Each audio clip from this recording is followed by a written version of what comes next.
Les négociations sur la classification ont commencé en décembre 2018. Vous en êtes où? Excuse-moi de te reprendre, mais je dirais plutôt que les réunions paritaires nationales ont débuté, mais pas les négociations. L'employeur nous a présenté les grandes lignes de son projet, à savoir la fusion des 4 grilles actuelles en une seule et la mise en place des emplois repères. Il a déterminé seuls les critères classants qui permettront de positionner les emplois repères dans la nouvelle grille. S'il s'agissait vraiment de négociations, elles auraient dû débuter par une discussion sur ces critères et ça n'a pas été le cas. Tu as raison. En plus, cela fait 3 fois que nous rencontrons l'employeur. Il nous donne des infos sur son projet au compte-gouttes. Les organisations syndicales ont besoin de la vision globale pour évaluer les incidences d'une proposition par rapport à une autre ou par rapport à l'existant. La CGT travaille depuis longtemps sur la classification. Nous avions déjà dénoncé les impacts négatifs de l'actuelle classification lors de sa mise en place. On voit bien aujourd'hui que nous avions raison.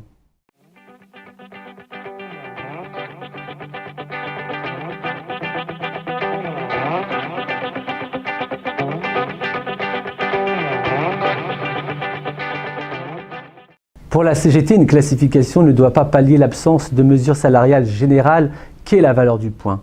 C'est pour cela qu'elle revendique la valeur du point à 10 €. Ce montant doit évoluer chaque année. Cette revendication permet de maintenir la valeur initiale de ton travail en suivant l'évolution du coût de la vie.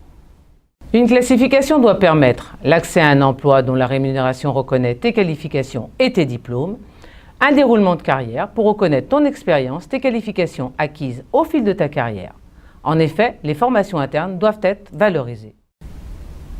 Tu as raison, cela doit aussi permettre l'acquisition de points d'expérience tous les ans et jusqu'à la fin de ta carrière. Ah oui, donc déplafonnement des points d'expérience. Ta connaissance de l'institution, de ton environnement professionnel apporte une plus-value à ton travail. Ton employeur doit la reconnaître et l'attribution des points d'expérience en est l'un des moyens. Concernant le pas de compétences, l'attribution doit concerner chaque année au minimum 35% des agents et être automatique la 3e année si l'agent n'en a pas bénéficié les 2 années précédentes.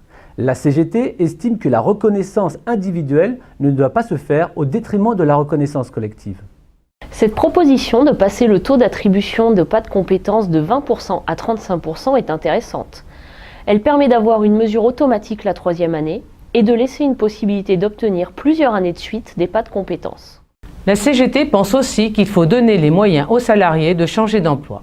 Pour cela, l'employeur doit mettre en place des formations. Mais il faut aussi qu'il puisse évoluer au sein d'un même emploi.